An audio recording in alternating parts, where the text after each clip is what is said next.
We are not doctors. This podcast is not medical advice. These are the personal experiences of the host and guests. Your experiences may differ. The host and guests of this podcast will be discussing difficult topics that include death, dying, trauma, and emotional distress. It is intended for mature audiences. The Marshall Hart Podcast.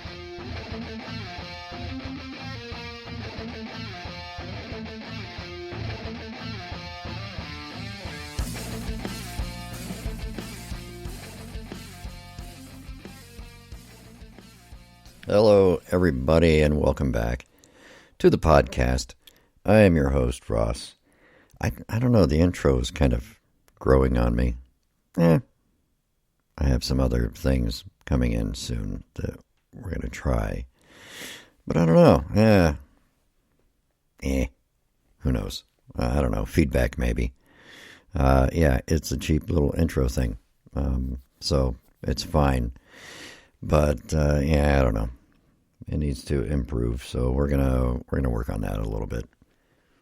So this is episode number 4, and I'm continuing to play around with some microphone settings, some line volumes and gain and blah blah whatever other stuff for all you audiophiles out there who actually understand what any of that means. I don't know. I'm just checking some YouTube videos and following the advice of people who do this stuff kind of for a living. So, anyway, a little bit of an update for, update from yesterday. I know a little bit more than I did yesterday. I had a long conversation with the cardiologist's office, and they alleviated some of my anxieties about some of this stuff. First and foremost is that some of the conditions that I'm experiencing now with shortness of breath and the lightheadedness and things like that are side effects of the medications they put me on and are probably not indicative of any other health concerns post-procedure or anything.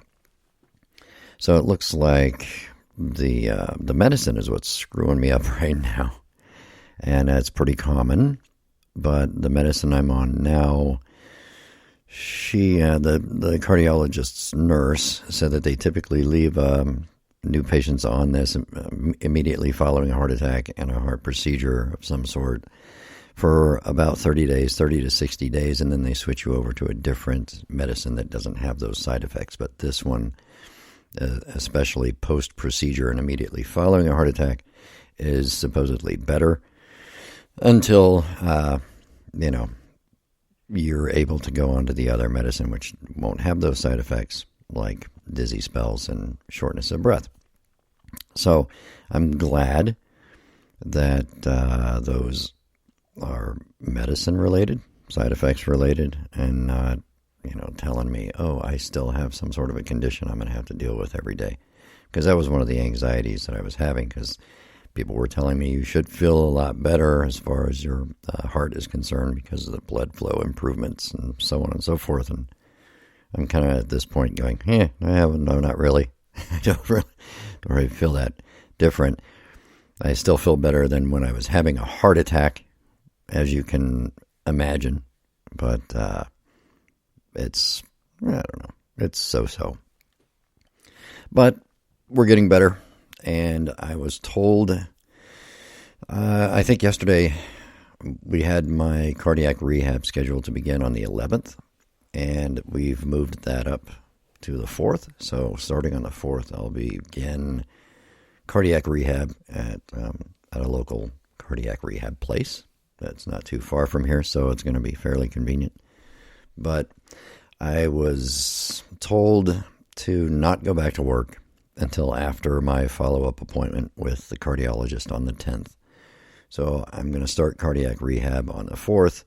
I'll have my follow-up on the 10th, and the doctor will decide if I'm ready to go back to work and start doing normal activities.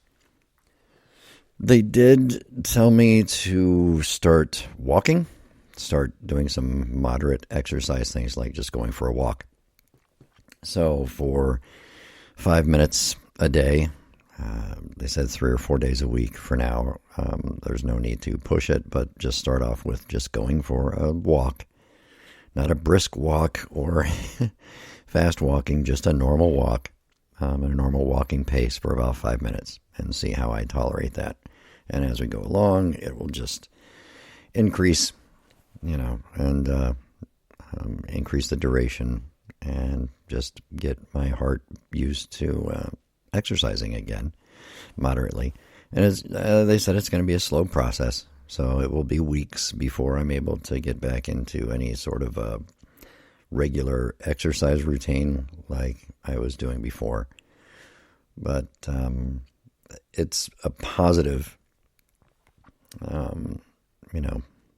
development that I can start doing those things again. I can at least start on the path to the physical recovery of trying to get my endurance back, get my strength back, and get my heart pumping oxygen out to all those places in my body that have been starved for it, apparently, for a long time.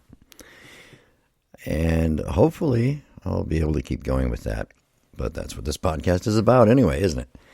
About the process of trying to get back to the things we love to do, like exercising, working out, just playing, enjoying life, and choking people in jiu-jitsu, which is what I miss a lot. I miss kicking people in the face, and I miss choking people. So that's what I need to get back to.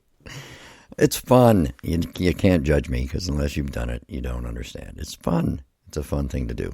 And it's all done out of love with our friends. And, they do it to me enough that it's only fair that I get to do it back to them. They often do it to me more often than I do to them, because most of them are better than I am. But that's okay. So you'll notice on my podcast media stuff, my pictures, there's a picture of me in my gi wearing a gold medal. So that picture is carrying a lot of weight. And I'm getting a lot of mileage out of that, because it's the only pictures, I think there's 2 of them, of me wearing a gold medal of any kind. And it was actually my first and so far only jiu-jitsu tournament. It was IBJJF tournament in Toledo that I went to with our school, with our, jiu-jitsu guys. And Professor Paul Bartholet was with us, and our master Ben Baroni, who was the guy who runs the martial arts school that I go to, and some of my friends from jiu-jitsu class. I think there was 3 or 4 of us who went and competed, and it was a lot of fun. But it was interesting because just before this, I don't even remember how long I'd been doing jiu-jitsu before going to this tournament. I had 1 stripe on my white belt, I know that. It had been a few months, I guess, since I had started. Exactly how long, I don't know, because I got COVID in between there, so I was out for a month because I had COVID. So there was a delay in that and different things. But I had started working out really well. I changed my diet. I went on to a keto diet and everything, and I was cutting weight. I was dropping weight because I wanted to grapple with the smaller guys.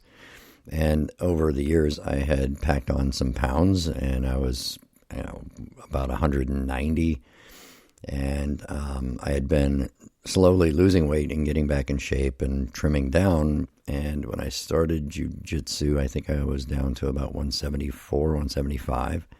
So over the course of a few months, I pumped up my exercise routine and started controlling my diet very strictly, and started cutting fat. And I got down to about 155 pounds. I wanted to grapple at a lighter weight. So when I weighed in at the tournament, I was 160 with my gi. So I think when I weighed myself the next day, I think I was 156 or something like that. So I went to all that effort because I wanted to make sure I was in a weight class that I would be comfortable with, And I had to grapple with a lot of larger guys, a lot of heavier guys in jiu-jitsu class because, I'm not a large person. And there are a lot of, freaks in our jiu-jitsu class that are just, big, heavy guys. So I wanted to make sure that I was going to be in a weight class that I could deal with. And so I went to all this effort. And prior to getting to the tournament, I get a call from my friend Ed who says, hey, they put us in an absolute category because there were, I don't remember, I think there were 5 people in our age group, which I forget which master's level it would be, but we were all in our 50s. And there were 5 of us, and all of us were from different weight divisions. No 2 of us would have been in the same weight division, so they couldn't fill those weight classes for the tournament for the people in our age groups. So they just created an absolute. They called it the, what did they call it? The old school absolutes or something like that. I don't know. They were basically calling us the old farts who didn't have a weight division. So it turned out that I went to all that trouble to lose that weight and trim down and get into the best shape I had been in years because I was going to be the smallest person in our division to do the grappling thing. So that wasn't great. I immediately went in having to grapple with people who were taller than me, who were heavier than me, who were stronger than me. But hey, it turned out okay, and I won. In the end, I only had to do 2 matches, won them both, walked out of there with my first and only grappling medal so far, and got gold on that, and was very proud of it, and it became like a running joke for, ever since, because I'll go to jiu-jitsu class, and, when someone's tapping me out, I can say, you can't treat me like this, I have a gold medal. And it's a running joke for us, but it's fun. And 1 stripe white belt. It wasn't any great accomplishment. You weren't, watching the greats grapple out there. And thankfully, I didn't have to face people who were much more experienced than me, who were going to break me in half. But it was fun. I loved it, and I hope that I can get back to doing some competing later on, after I've recovered from this thing. We didn't do any more tournaments after that.